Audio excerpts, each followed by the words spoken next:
Viral di media sosial, seorang wanita yang mengaku merupakan pewaris kerajaan Surya Loka Langit. Ratu sedunia itu muncul di publik dengan mengenakan pakaian warna hijau lumut dengan beragam atribut. Sosok Ratu sedunia itu memegang tongkat dan mengenakan kartu identitas di bajunya.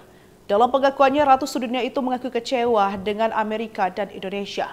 Pantauan Sripaku.com dari Instagram fakta.indo pada Senin 10 Februari 2025. Ratu sedunia itu lantas menyebut akan mencairkan warisan di 17 negara.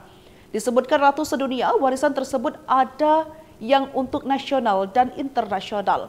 Ratu sedunia merasa kesal karena banyak yang tidak mematuhi aturan soal menyetek uang. Bahkan ia menyinggung SBY dan Jokowi. Karena hal itu, Ratu sedunia tidak memberikan tanda tangan karena tidak mau mengkhianati anak cucu di muka bumi. Hingga berita ini diturunkan, belum diketahui asal-usul wanita yang menyebut dirinya Ratu sedunia itu.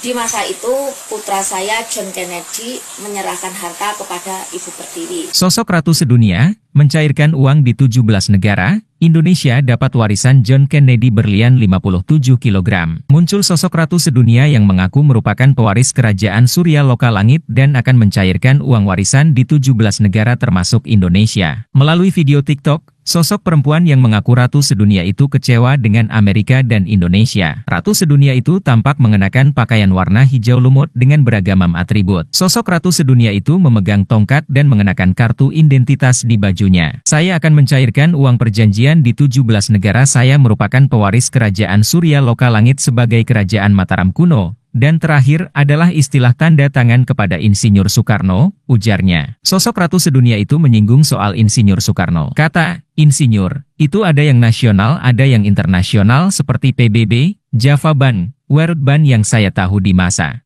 Jerman. Dana prasasti itu dipegang oleh Jerman, yaitu saya Raja Wali atau Ratu Wali Putri Dewa Nahyang. Ungkapnya, Ratu sedunia itu menyebut bahwa warisan dari John Kennedy berupa berlian seberat 57 kg. Waktu itu John Kennedy menyerahkan harta kepada Ibu Pertiwi pada tahun 1957, yaitu perjanjian berlian warna merah seberat 57 kg. Itu yang saya bawa sebagai bukti dari John Kennedy, operan dari Jerman kembali ke Ibu Pertiwi, ujarnya. Ratu sedunia itu menyebut jika istilah RI1 merupakan istilah Ibu Pertiwi, bukan kepresidenan. Tapi semua anak cucu merasa raja kapan dilantiknya. RI1 itu bukan kepresidenan, RI1 itu Ibu Pertiwi, Ratu yang mengawali di muka bumi, Ratu yang pertama mendirikan kerajaan Sulaiman, operan dari Sulaiman langit rembulan atas angin, katanya. Ratu sedunia menyebut kekecewaannya karena warisan di Indonesia dikuasai 9 naga bukan anak pribumi. Tahunnya Cina mewarisi Indonesia. Perjanjian Han Sanjaya sebagai mewakili Pangeran Kuning anaknya Sunan Gunung Jati, minta warisan ke saya. Anggapannya yang direstui naga 9 bukan pribumi dulu,